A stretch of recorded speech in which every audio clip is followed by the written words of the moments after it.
Good afternoon, everyone. Welcome to ARTIVISM, the Power of Art for Social Transformation. Today we have with us Abby C. Emerson, EDD. She is an assistant professor in elementary special education at Providence College. Abby's research and teaching centers on anti-racist and abolitionist teacher education, a critique of whiteness in education spaces, parenting as a site of social change, and arts-based research methodologies, ABR. I love that. Previously, she was an elementary school teacher for 10 years in New York City public schools. During that time, she was named the 2018 National Association for Multicultural Education's Critical Teacher of the Year. Her writing about teaching and learning can be found in Radical Teacher, Whiteness and Education, Review of Research in Education, and Bank Street Occasional Paper Series. Abby recently completed her dissertation inquiring into the curriculum of anti-racist teacher learning in New York City schools between 2012 and 2022. In this qualitative work, she used visual methods in the data collection with educator participants during the data analysis process, and ultimately in the final presentations with an art exhibit for educational practitioners and scholars. More information can be found at abbyemerson.com.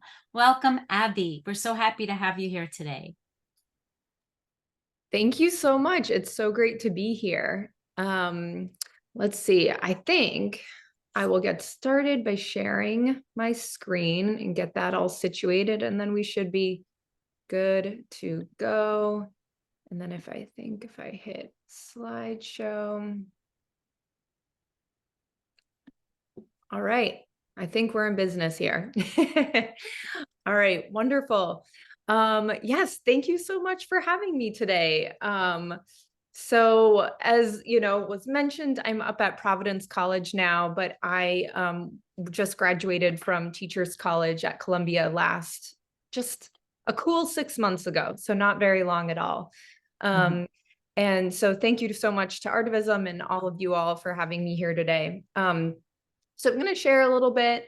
At some points, I'm going to read a little bit, but for the most part, I'm going to be kind of just speaking informally, sharing some of my processes throughout, thinking about teaching and research as related to the arts a bit. So for a little bit of background, I was raised in New Hampshire. And not one, but both of my parents were congregational ministers. And so what I would like to do is I'll start by reading a little bit about my background to give you a little bit of context about that time in my life. My brother Nat and I look nothing alike. His blonde hair was always in stark contrast to my dark brown. My brown eyes quite dissimilar from his blue. However, the differences did not stop there. I was always, quote, good at school. I eagerly completed assignments, soaking in the praise of adults who were so pleased with my obedience. I molded myself into a compliant student who was both reliable and predictable. Nat did not do those things.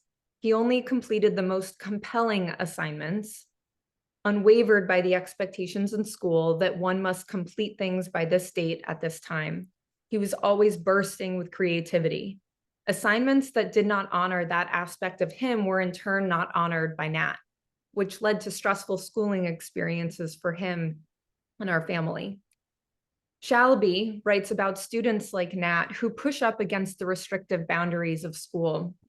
The troublemakers are the caged canaries, children who are more sensitive than their peers to the toxic environment of the classroom that limits their freedom, clips their wings, and mutes their voices.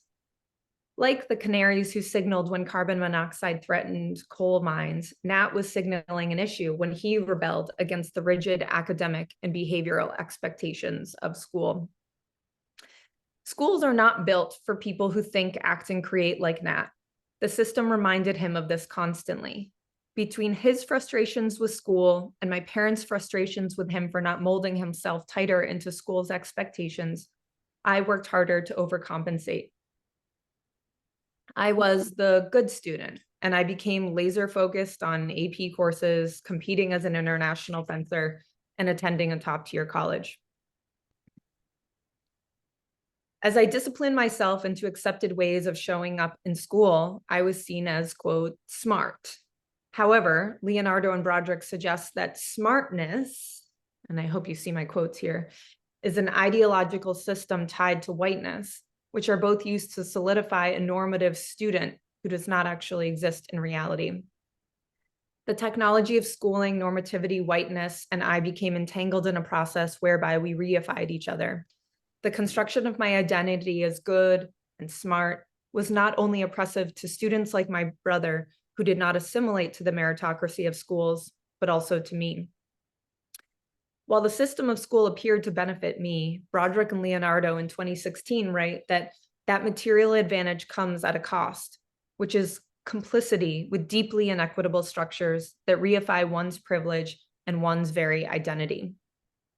My smartness, quote, quote, and goodness, quote, quote, solidified by my whiteness, became central to my identity, not just as a student, but as a person. So I think given that background, it's kind of unsurprising that I went into a helping profession. I went into teaching. And actually the first school, this school here in the picture that I worked at was an arts-based school. And so we thought about how we could use art to support students in their learning. But even in that school, the art was still seen as a support to the real intellectual work. And that's kind of something I'm still thinking about and grappling with a little bit today, is the idea that art has to be productive or supportive of the thing. It's not the thing in itself, but it's supporting that. And so that's something I'm kind of grappling with, but that was a tension there in that school space. But as I was a classroom teacher, as we said, in New York City for about 10 years, I found that the arts has been really helpful as a teacher. And so, for example, it helped me kind of bring complex ideas to young people in the classroom. So, for example, this is one where it's the idea of Nepantla, which is an indigenous perspective that Gloria Anzaldúa writes about, which is the idea that discusses kind of a deep felt feeling, I guess, of being stuck between two places, physically, spiritually, emotionally, and kind of the pain or the healing that comes with that space.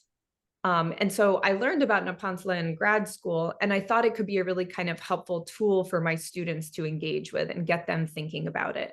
And I think I heard at the beginning that some of you are all in sort of a restorative justice course.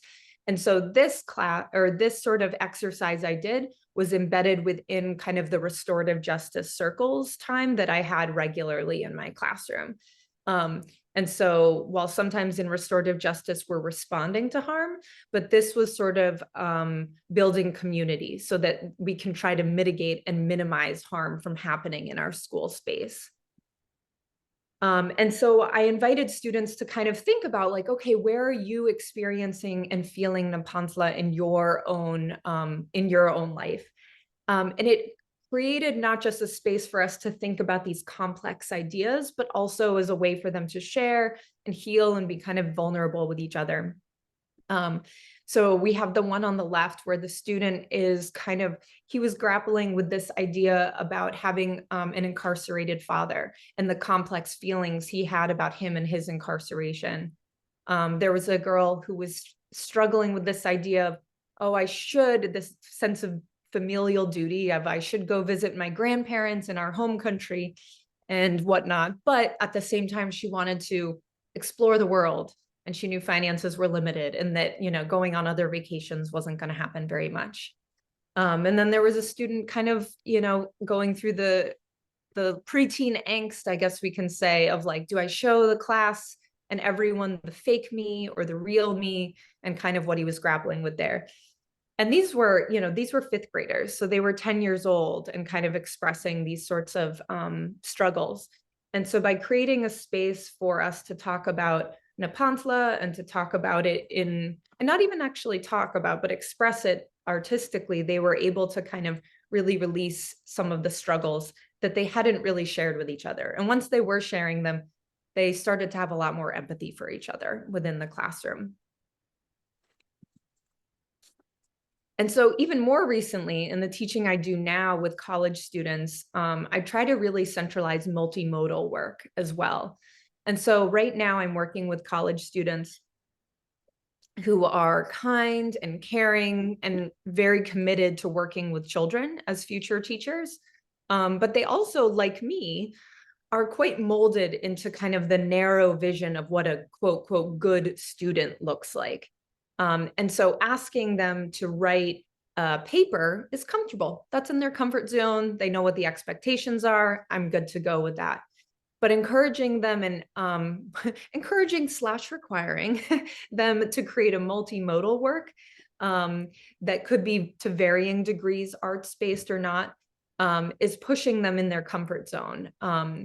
And so by kind of giving them the space where it's like, yes, you have to do something more creative, and I'm not going to tell you what it is, but you have the freedom to explore that. It's actually that freedom can be a little bit jarring for students. And Dr. Gloria Ladson-Billings writes about how, the knowledge in school and research settings is often quite narrowly limited to and aligned with Eurocentric epistemologies. But I find that the arts can create space for those boundaries to be transgressed. So these are some examples from a recent social studies methods course about how do we teach social studies in elementary schools. And so one student made a magazine or a zine about police brutality in the United States after doing some research. And then another student, this was a whole website that she created about the Young Lords organization. And also, I think it's important to keep in mind that given that the students that I'm working with will be special education teachers one day, this multimodal emphasis is also aligned with what's called the Universal Design for Learning, or UDL, framework, which is one that emphasizes giving students choice and variety in how they demonstrate what they know and understand.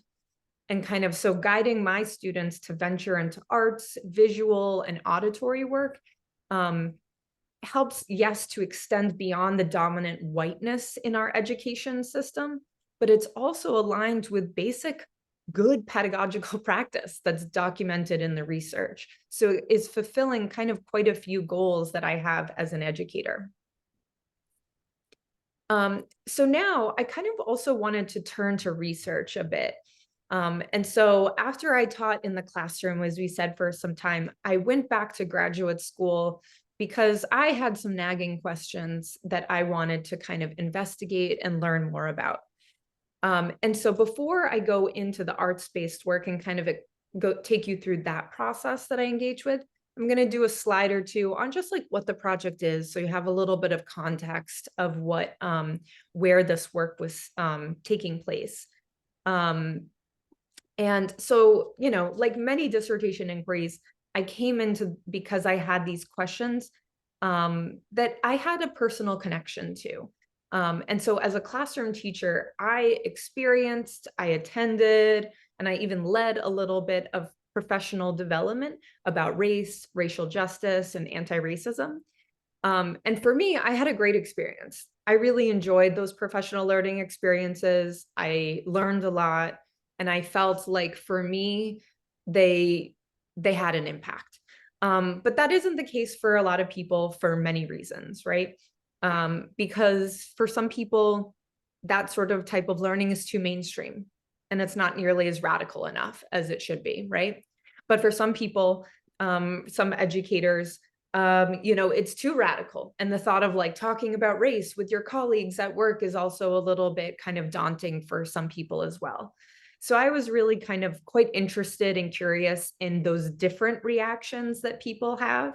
And ultimately, and naively was very interested in how we could do it, quote, better. How could we do this type of learning better? And I won't be presenting about the specific dissertation findings here of kind of what did I learn about the curriculum of anti-racist PD in New York. But I'm going to drop a zine in the chat, which I made, hopefully the link works, that kind of does a summary of the dissertation, a like very, very bare bones summary. that kind of talks more about that professional development piece, if it's something you're, have any connections to the racial justice work. Here we go. And so for my study, I did qualitative and then a little bit of arts-based data collection, mostly qualitative at that point. I did 50 Zoom interviews. I learned about more than 30 school communities. And that was, interviews, so it was qualitative, but there was a little bit of arts-based work in there as well, where I engaged my participants in image elicitation, where I used images as a way to kind of elicit their responses and get them to share their experiences in professional development. And then when I went on to analysis, I really thought about qualitative and arts-based work. So qualitative being the coding, the categories, the themes, like deepen my transcripts, listening to the tapes, that kind of like, quote, more traditional qualitative research. But also at the same time, I started engaging in an arts-based analysis process. And so put simply, I guess we would say that meant I created art while I was also doing the qualitative analysis. And so I was making art that responded to the data, that was about the data. It was how I felt about the data. And I played around with a lot of different modes and mediums when it comes to that. Oh, I don't know if you're getting the fire truck going by. So there's markers. I used markers and paint because I am an elementary school teacher at heart, and I have kids in the house. So I was often using kind of school supplied materials. I used thread, music wire. I even did a little animation. I created some zines, and then hot glue and ribbon. So I was kind of all over the place, and I was just making a lot of visual art while I was doing this kind of big project. And I'll kind of talk more about that process and what it did for me. So I guess I'm starting when it comes to the art in my dissertation or my research study. This is kind of where I began. So I took in spring of 2021 a course at the CUNY Graduate Center that was called Visual and Arts-Based Research. And at that time, I was just working on my dissertation proposal, which is when you're kind of like, okay, what is my dissertation study? What do I want to do here? And so I was trying to figure out, like, what am I doing? And so during that time, I was also really committed to a theoretical frame of critical whiteness, which is, I'll talk about a little more on the next slide, but this idea that whiteness is this present thing in schools, and I want to use my work to critique it and look at it as a problem. And so I was thinking about visualizing whiteness, and kind of understanding my own experiences in whiteness as a student, when I was younger, as a teacher, and so on. So here I created this sort of test sheet where I was like, well, maybe whiteness is something that's interwoven into kind of society and education. And then I was like, well, maybe, whiteness is something that's kind of like a matrix that is kind of embedded in all of these different factors, or maybe whiteness is an entanglement. And so for me, the entanglement is what ended up really resonating, kind of both intellectually and emotionally. The kind of like the chaos and the ugliness of tangles came to be how I thought about whiteness. And so I'm not going to read all this, but this is kind of some of the theory that was grounding what I was thinking about at this time. I was reading these people that were talking about whiteness. And I will just read the quote from Franklin Phipps in the middle that kind of talks a little bit about whiteness, where it says, whiteness is the taken for granted way of doing, imagining, and being, which many do not stop to consider until things have gotten dire, or there has been some interruption, some impetus to draw the attention to that which had gone unnoticed.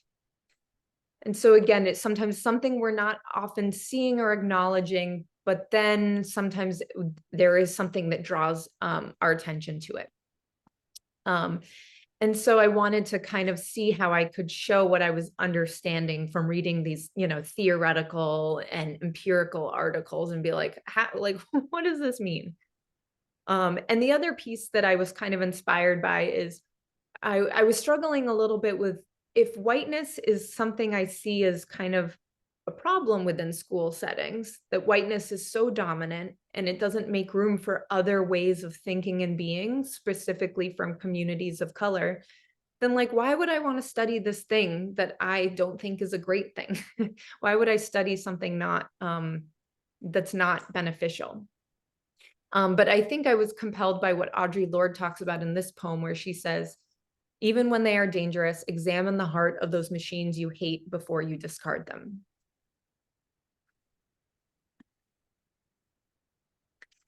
So I continue to think about whiteness a bit. So here I was thinking about it as, okay, maybe it's a frame by which people see through. I thought about it in these glasses frames as well. So I made these, but they felt much too structured for me. As I said, kind of that tangle was really what was kind of speaking to my heart at that point in time. And so this didn't feel nearly as chaotic as I wanted it to be. And sure, whiteness does sometimes have certainly structure, and it can work in very predictable ways. But also George Yancey talks about how whiteness there can be an ambush of whiteness where it can get kind of wild and chaotic and seemingly come out of nowhere. And I didn't feel like these, white glasses kind of captured that. And then I also was seeking out other artists and researchers and thinkers who were thinking about whiteness. And so this book was really interesting. It has essays and a lot of kind of visual works that are about whiteness. And so that was kind of helpful to kind of get me started. So as I said, tangles ended up resonating. And so I wanted to see how I could kind of work with those. So what I did, my process for creating the tangles was I would take these balloons and I would wrap them with thread, and then I would spray them with a spray adhesive. If it was the time, I don't know if anyone remembers, where there was that woman online who had used Gorilla Glue to spray her hair. So I happened to be using Gorilla Glue, which was kind of funny when that exact thing happened. But anyway, so I'd spray these balloons with that Gorilla Glue, and then I'd let them dry, and then I'd pop the balloon, and kind of they would, shrivel up in this way. And I'd pull out the balloon, and I'd be left with this kind of sack-like tangle thing. And as I said, I was kind of seeking ugliness as I created these. So then I had these sort of tangles and entanglements. And then in addition to visibilizing and trying to create these kind of depictions of what whiteness looked like as I was understanding it, I also started to not just think about that construction, but deconstruction. Because if I feel like I'm having kind of issues with the way whiteness exists in me and exists in school set places, then I wanted to think, okay, how can we deconstruct it? What would that process look like? And so I experimented with different methods of that. And at first I tried detangling, but that didn't work. And so I ended up doing some cutting as well with the tangles that you had just seen, as I had them here, and I was like, all right, I'm going to try and break them down. And Dr. Bettina Love talks about how to abolish whiteness means to dismantle the structures that maintain its power and influence.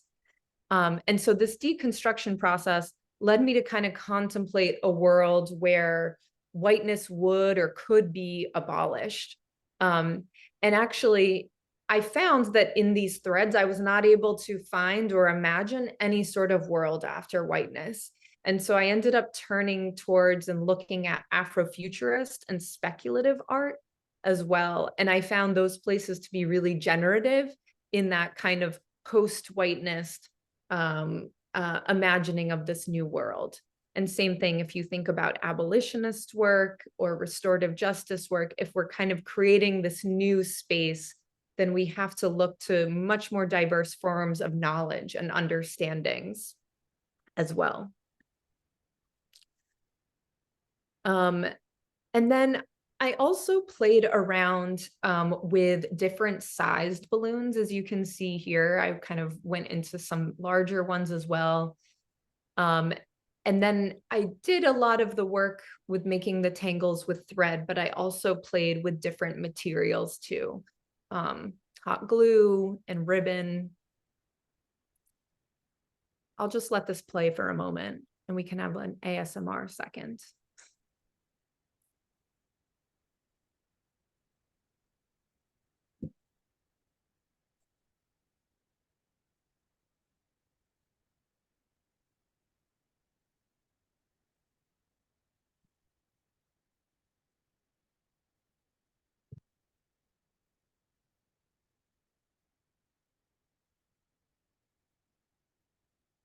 So those were pretty fun.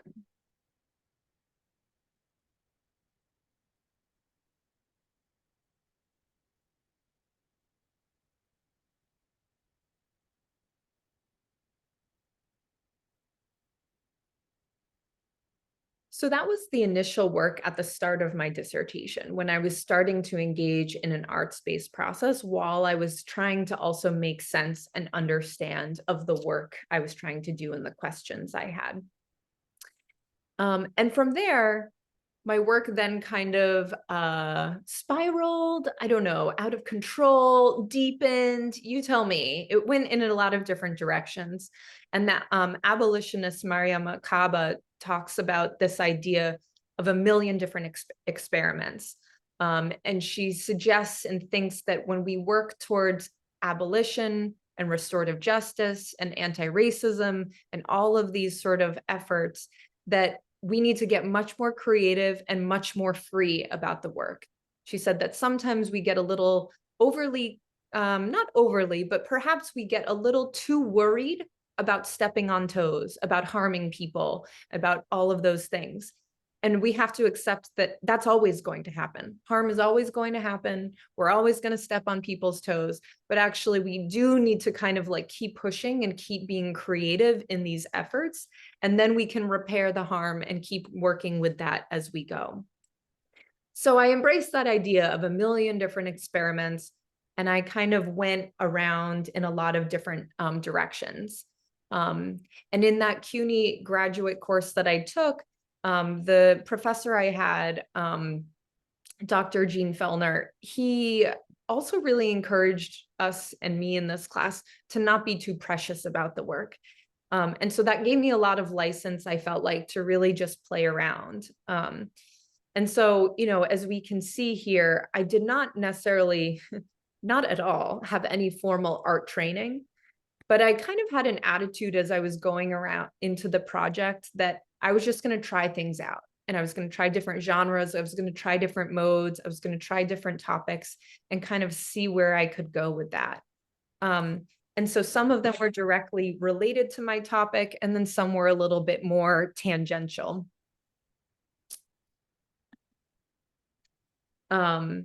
And so this one, you know, for example, did not really connect with me at all, but I was trying to play around with this idea about whiteness and racial capitalism. And so I was like, oh, if I could take these Amazon boxes and then I have white paint that represents the whiteness and it's kind of all over and whatnot. But in the end, I was like, this is not where I want to be and what I'm doing at all. And nothing really clicked for me intellectually, emotionally, artistically. But, you know, that was part of the process. I had to try and go about it with, you know, a bunch of different attempts and see where things went. So then as I got closer, you know, that was kind of as I was planning my study and figuring it out where I was going. But eventually I started the study. I started talking to educators and I started asking them of like, did you have a PD at your school about race and anti-racism? How did it go? How did you feel? How did people respond? That sort of thing. And so this was kind of in direct relation to the first few interviews I did in my study. As I was trying to kind of disentangle and understand how they were experiencing the space of the professional developments at their school.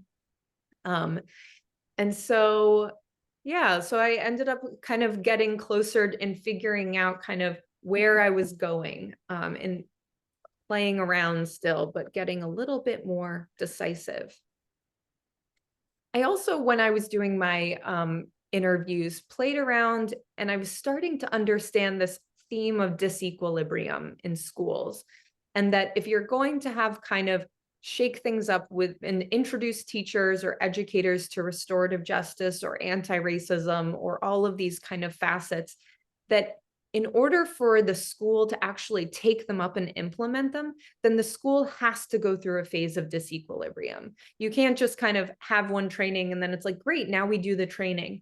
If it's really a fundamental shift in how educators see and do things, then it's going to kind of make waves. And so this idea of disequilibrium became kind of an important theme. And so I was trying to play around and make these mobiles, but they were actually very hard to make. So I was not able to stick with them for a while, but I'll probably come back to them eventually. But it's very tough to get that balance, which I think really mirrors exactly what happens in schools when you're trying to kind of meet the needs of different educators of where they are, teach them about these new way of seeing schooling. And it can be a tough balance, that's for sure. Mesas also became a really central theme as well. As I said, I kind of entered the study hoping and thinking that I was going to get more prescriptive or concrete advice of like, okay, at this school, we're doing this, and like, that's the way to do it. And that was not at all the case, which I should have known. And I think maybe I did know, but I had to go through this process to get there anyways. Was that different schools were handling and trying this workout in many different ways. And there's no one way to do this work. And so I found myself kind of, as I was like swimming in data, found myself kind of weaving around and trying to kind of figure out where I was going with what they were saying, because it was so diverse. And then, as I said, tangles was really important for me. And so I ended up starting to play around with them in not just with thread, but with hot glue. So I used kind of the same balloon technique. However, I would use aluminum foil and layers to protect the balloon so that it wouldn't pop. And then I had to make sure I used, I think it was parchment paper. I think, yes, not wax paper, parchment paper. So then the hot glue would peel off of it. So then I could be left with that structure. And those were really fun to make. Those were great. But what's interesting about it is I also played with color. And so I got some colorful hot glue, but these, interestingly enough, had no structural integrity at all. I don't quite know why, but this one on the left, I was like, oh, it's such an interesting, sphere and it looks cool, but it collapsed, which I found quite interesting. And then I played around on the right with different shapes as well. Oh, yes. And so this one on the left, when it collapsed, I actually had to kind of repurpose it, and it became this one over here on the right. And so, you could say that it was a failed experiment, or it was an experiment that just took another shape. But again, I think that's what we need to be doing in the work in schools. And then there was also, some of those were related to kind of big themes, but this was a little animation that I made that was related to some conversations with facilitators about their experiences of going into school settings. And so I was weaving together a few different facilitator stories about what it was like to go into a school space where you have, in New York City, we have it's about 50-50 educators of color and white educators. And so to kind of bring educators together around this topic and kind of navigate it was really complicated for them. And so I tried to kind of articulate that there. So where it ended is obviously a bit aggressive of a title here. I would not say that it has ended in any way, shape, or form. And so it's still something I'm thinking about, I'm writing about, I'm talking about here, for example. And so this work is still kind of continuing. But I do think in terms of kind of the narrative of what I'm sharing here, it's helpful to put kind of an institutional end on it. So it's like, this is how it ended. So at the end of the study, I wanted, because I was making art throughout the process, but I reached a point where I was like, I have all of this art and I have all of these educators in New York City schools that are asking me and are participating. And they're like, we want to know what you found. We want to know the results. And so I found it was really important that my dissertation and the study work be aimed at that audience as well. And so I put together kind of a little art exhibit, if you will. And about, 75 or 90 folks came through to kind of check out and learn what they could about the study. And so in addition to my, formal dissertation defense, where I say all the stuff and I show, prove I read the things and prove I wrote the stuff, I also had this that was facing practitioners. And that was really important to me. And so people came, they were able to see some of the pieces, as I said, and they got to connect with each other as well. And so there were some interactive spaces where people were invited to create their own art, and that happened to, some degree as well. But it became a space that I think was really important, at least for me, as I was doing this study. So now what I'd like to do is kind of share some of the implications I think that arts-based and visual art making had and what it allowed for me to do in this project. And I think that some of these are actually very related and overlap with the work that I did with my students as well. I think teaching and research, they like seem and look different, but a lot of the beliefs, the core beliefs that we have about one or should be carried over and can be carried over into the other. So, on kind of like even just like an intellectual sense, art created a space for me to work with metaphors and kind of play around with these ideas of tangles or mazes. And there was a facilitator who talked about this idea of open wounds and surgeons. And I thought that was fascinating she felt like the school already has these wounds that are below the surface, these racial wounds. And as the facilitator, she's coming in and kind of addressing them and making them known and surfacing them. And I was thinking about this idea of like, surgeons, when they do their work, they go in and they make a cut to get to the problem underneath, but you don't get mad at them because they made the cut. But unfortunately, that's what happens in schools a lot, is facilitators get a lot of heat for like making that cut. But people don't seem to acknowledge kind of what's been going on under the surface that is making that cut necessary. So that's one of my future projects I have to think about more.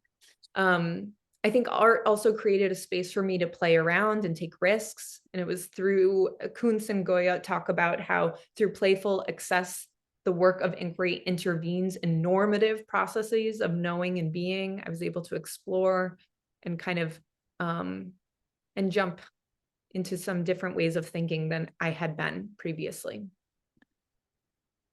I think also by making art throughout, it also like was therapeutic for me, right? It would kind of helped with my own emotional regulation. When you do these studies, they can fill you with self-doubt and anxiety, and they're, difficult and whatnot. But by making art, I was able to kind of calm myself down a little bit and find some grounding there. However, at the same time, by creating an art exhibit, which I had no experience in doing before, I also was inviting a lot of anxiety in by saying like, I'm going to do this thing I'm brand new, I've never done before. So perhaps emotionally it was a bit of a wash because it helped calm me down, but it also made it a little bit trickier for me as well. And then also art helped kind of my work live up to what the goals and orientations of my project were. If my goals and, the political and the epistemological beliefs of my work were about critiquing whiteness, abolishing it, and building kind of a world that is different and beyond, then the art helped create that space where I could kind of bring people together around that cause. And it helped it kind of live up to that work as well. And so to close, I think I'm going to quote Mariam Makaba again, because I love her. She wrote something I think that connects with where I am kind of in my research, my art, and my own self-work at this particular moment. And she says, "I'm not interested in being good. I am interested in being." So there are a lot of small references that's there if you want them. And then I'll put here my email, and we can open up for some questions, and I'm going to open up the chat. I did not get a chance to open that at all or look, but thank you all so much. Thank you, Abby. And yes, please look at the chat. There are some questions. This is a class in art and restorative justice, and we talked a lot about restorative justice in schools, right? Using restorative justice and, restorative circles and, talking it out, as opposed to detention and suspension. What do you see? Do you see a lot of pushback from parents and guardians and school staff? So yeah, I think that's a great question. I do find, well, I guess I'll start with one little anecdote, which is that one of the participants I spoke with in my study, she was a facilitator that would go into schools and work with educators. And she worked not just about kind of anti-racism and racial justice, but there was another thread of her work that also involved restorative justice.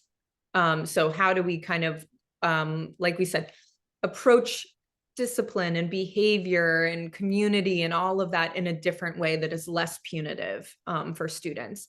And she found that working with teachers, there might be some resistance to the anti-racist piece and how we do racial justice in schools and how we have to, read books about diverse people and we have to learn the reality of history. She'd get some pushback about that. But I was actually quite surprised to learn that she got way more pushback about the restorative justice. The idea that we don't go into a school and just punish kids, teachers really had a hard time with that, because not just in schools, but in society broadly, we're very committed to this idea of punishment, right? We are really it is deep within us. You see someone that runs a red light and then they get hit by a car and you're like, well, they got their payback, right? You have that moment of where you're glad there was punishment there. But there's, a lot of people that I think that are leading and guiding us towards breaking that down. And I'm very kind of inspired and interested in the work of abolitionists. So Derica Purnell, Mariam Kaba, Angela Davis, they offer a lot of, I think, really great ideas of how we can build a world that is different along those lines. When I was a classroom teacher, that was how I tried to kind of run my classroom. But I would run up against occasionally, not often. I think sometimes we villainize parents a little bit and we're like, oh, they would never want this. But I think if you communicate them with how you do things and how, why you're doing it this way, they can get on board with what we want to do. So occasionally I might have a little bit of pushback where one parent, they want to hear that I punished the other kid, of whoever the harm. But I would always try to mediate and support the students in repairing that harm between each other. Because if I can get the students to feel okay between themselves, then usually, hopefully, the parents are going to kind of get on board too, of like, oh, okay, my kid feels okay about how this was handled, so maybe it's all right. Thank you. Maybe you want to look at the chat as Carolina, do you want to say a few things as Abby at the upcoming event as Abby is looking through the chat?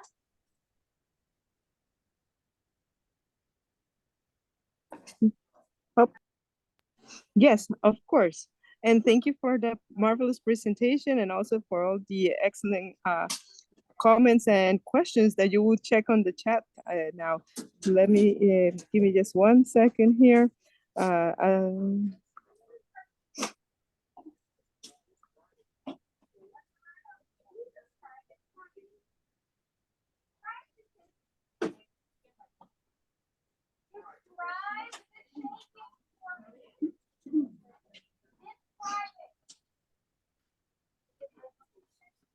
Next Monday, on November 20th, first-time author Patty Labriola will share the journey of her inspiration to write a children's storybook that came about and how a project that began over 30 plus years ago will finally be a reality. We hope that you do tune in for that as well. For more information on this and all of the series past and upcoming events, as you know, please go to the website www.adelpha.edu/artivism. Follow us on Facebook, Instagram at ARTIVISM for Share Humanity, or you can simply Google ARTIVISM and Transformation. Our YouTube channel is ARTIVISM for Share Humanity. Also, if you're interested and you would like to participate more not been able to actively, get into the website to save my life. let me just mute. I hear somebody talking. Okay, just to finalize that thought I was on, if you'd like to participate, we'd love to hear from you, what you would like to hear from us. Reach out to the ARTIVISM team at the email. And now is the time for more questions. Professor Avi, if you would like to address some of those that you read on the chat. And also, I have a couple of my own, but I'll first give it to the people on the chat, and then we have time at the end, I'll hit you with mine, okay? Sounds good. Yeah, I mean, there's so many great questions. I'll do some of the like ones that feel like, oh, I could, I have not sold any art. So it is, I have not sold any art. As I said, I'm still like relatively new to my making. And so I've, given a little bit of my art, and my art is all around my house and whatnot, but I have not sold any. When I think this is response to that question about when I took the arts-based research methods course. So that was a doctoral course. So it was for students that were all doing a dissertation study, and we were doing it about different topics.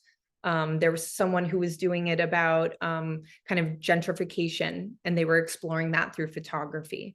There was someone that was exploring segregation happening through textiles. That was fascinating, right? Like everyone had these different topics. And it was only 1 semester long, but we were kind of all given the space to try things out. And then we were all working on our projects broadly for several years. As we saw, it's so cool to see which ones you guys also said resonated with you. So that was fun. What motivated you? I mean, I feel like I have my big reasons of kind of why I do what I do, which is related to kind of my big why, I guess, is about, racial justice in school spaces and how we can create them that where we abolish the things that are harmful and detrimental to students that are in school to learn, right? And that's for students of color, but it's also for white students as well. And so then my work is about so I'm motivated by that and a big picture. And then the work that I do all kind of goes to that in different directions. So as a classroom teacher, that's what I was working towards as a classroom teacher. When I was working on my dissertation, my research study, I was going about it, but in a different way. Instead of thinking about student learning, I was thinking about teacher learning. And so I'm doing it in different phases and different parts and different approaches. But I've heard people talk about kind of social justice as like this multi-headed monster. And, you know, there's like 40 billion heads, right? And if you cut off one head, right? Like if you're like, okay, I'm gonna get rid of this, there's still so many other things. And so we need different people doing different things and attacking it from different angles. And so that's kind of what I try to do in my work as well. Biggest challenge or obstacle I faced throughout my study. Two things. I would say one is that doing a big kind of a thesis project or a dissertation project, it can be very lonely, because part of whiteness, right, and is that we have a very individualized approach to education and learning in kind of how we do school in this country and in many other countries as well. And so yeah, the idea that a dissertation, you write it yourself, you do it yourself, you're kind of alone through that process. And some people, and I tried to embed kind of more experiences and times where there was community together. But ultimately a dissertation is a very lonely thing to do. And so that was an obstacle for me, for sure. And then the other obstacle had to do with that idea again of like self-doubt piece, right? Like I am, as I said, I'm not a trained artist, but I was like, oh, I'm doing art and I'm going to do an art show. It's going to be great. So kind of that was definitely a challenge for me to kind of like try and work through and ask myself, why am I doing this? And so on. Let's see. There was one. What is the definition of whiteness? Oh yeah, that's a good one. So there's different people that see whiteness in many different ways, right? But the things that kind of are common amongst everyone that talks about and thinks about whiteness is a few things that, like racism, whiteness is a social construct. So it's something that people have kind of created and fed and cultivated, and like we have built it, and it's something that's socially kind of around because of us. So it's not this like natural fact, it's something we've created. And then another kind of aspect of it is that sometimes for some people it's invisible and sometimes it's visible. And it kind of depends on who you are, what your upbringing was, what your racial identity is, what's the environment or the context you're in. So whiteness can be visible or invisible. And I'm someone, as I said, in my kind of upbringing, like whiteness was invisible to me for a very, very, very, very long time.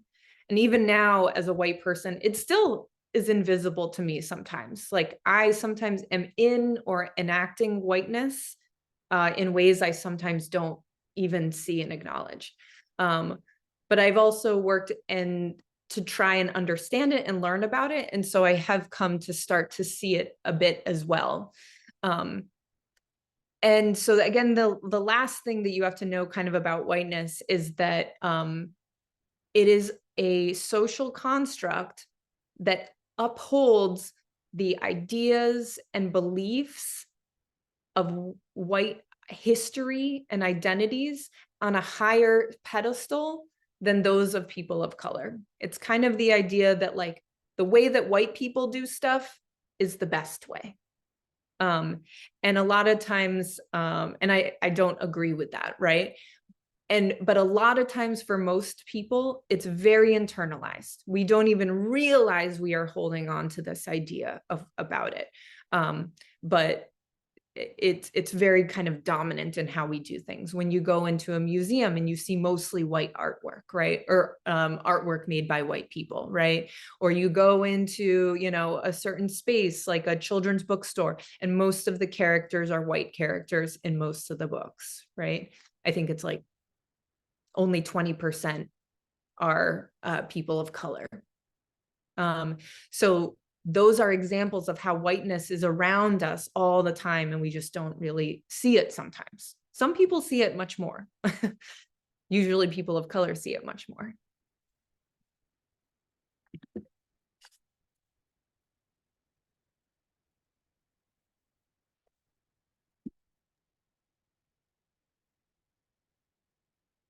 Thank you.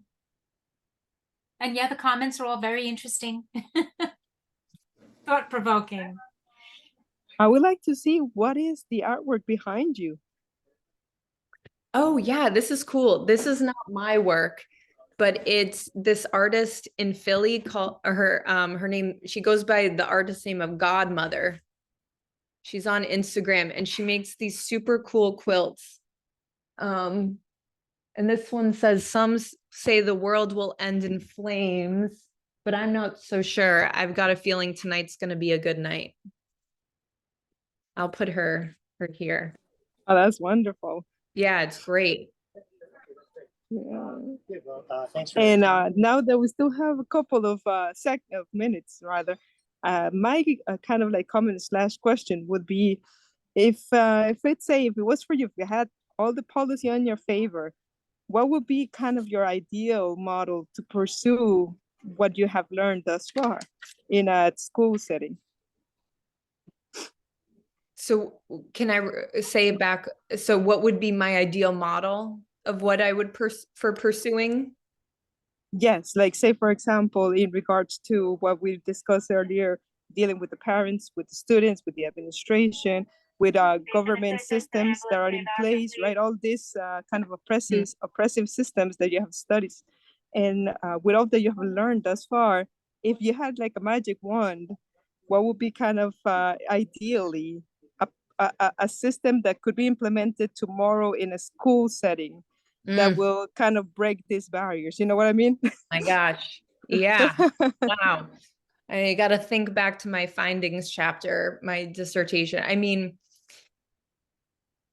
it's hard to say one thing, because kind of like that idea I had kind of been playing with is, I think I entered my dissertation thinking, I'm like, all right, I'm going to go find that one answer.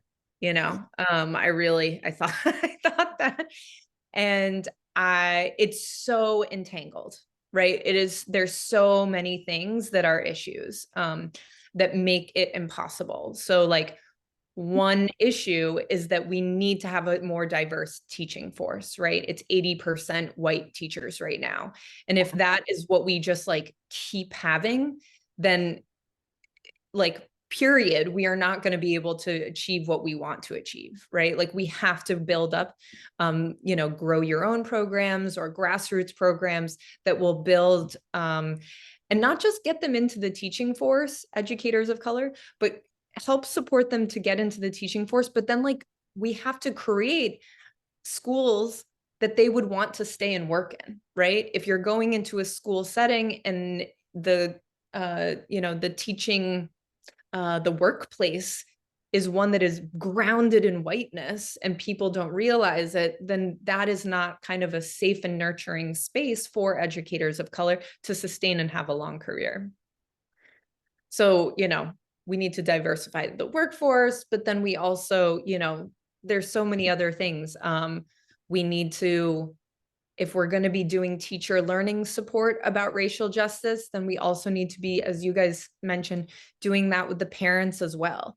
My study had the, I guess, advantage or privilege of taking place in New York City, where there is less pushback around this type of work, right? Like that doesn't mean there's none. I did hear about like some pushback happening in schools, where principal, especially in the last few years, where principals said parents were like, oh, why are you guys reading this book? Or, that sort of thing. But we know that that is absolutely not the case when we look at the book bans and what's going on nationally. And so I think, yes, we need to support teachers so they can create these spaces of, racial justice, and restorative justice and whatnot. But then we also have to kind of be working with communities and families as well, so that they can understand what we're trying to do in the school, and kind of then it's, they're working in collaboration with each other. So too many things, but there's just two. That will be a great start, definitely. Yes. Right. Yeah. I mean, those are not two small things.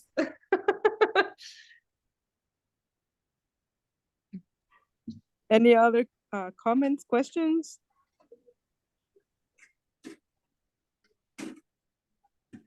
I had a comment. Let me see where my note went here. I just wanted to ask you if you've ever thought to kind of document or think about when you're making art, your own emotional regulation. Like you were talking about how you find it really calms you down and you get into this good place, but then you have to go back into the stressful place. And my research actually looks at like why we need to do that calming part in the brain, like what it does. But I just was curious as I was listening to your presentation, if you've ever thought about kind of keeping track of the calmness, you know, like you're doing your own artwork. Have you ever thought about asking your students, like, how do they feel at the end of doing a project or while they're doing a project, if they're feeling that same kind of calmness and what you see it having? Right. Like that metacognitive piece. I did keep a journal while I was, researching and whatnot.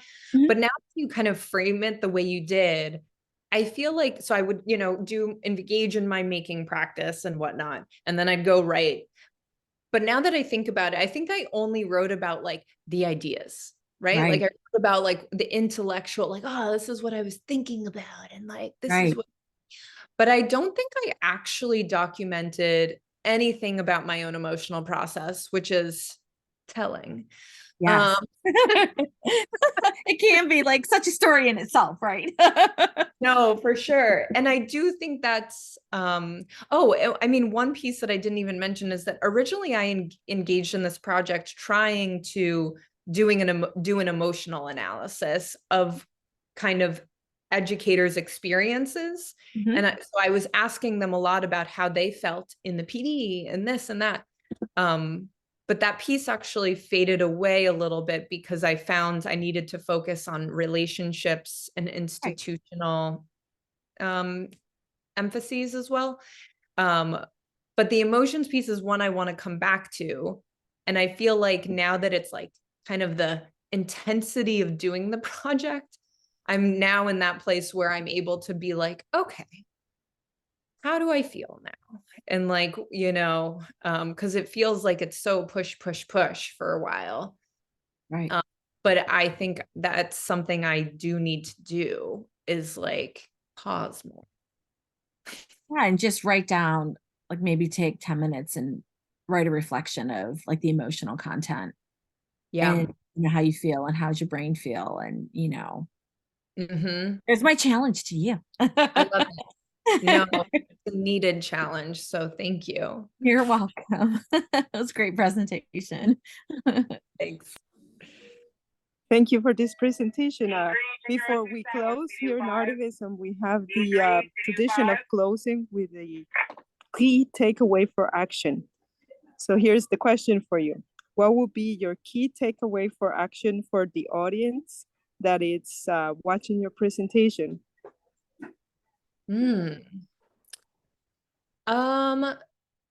Well, given that I think we all have different backgrounds in different places of like the kind of work that we're doing, I guess my key takeaway, it's like a little trite, but like, it's just do it.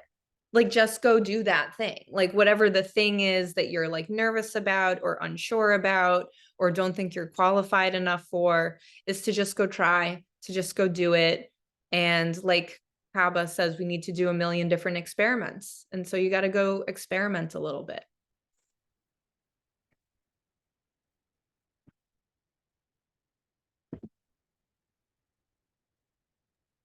Well, thank you, Abby. I do have to say here that I love that you didn't have experience in the art and art making.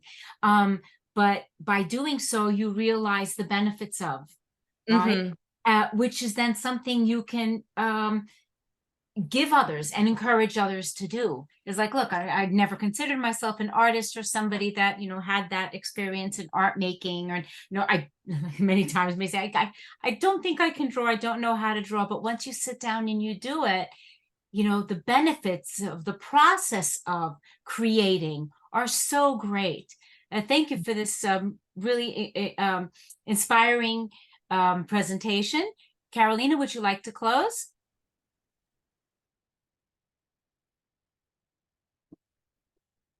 All right, we could here actually say thank you to our sponsors, Sing for Hope, Adelphi University, Gottesman Libraries Teachers College. You can follow us at ARTIVISM for Shared Humanity on social media, watch past presentations, and this, right, we agreed to be recorded on the YouTube channel, ARTIVISM for Shared Humanity. Thank you to Dr. Stephanie Lake.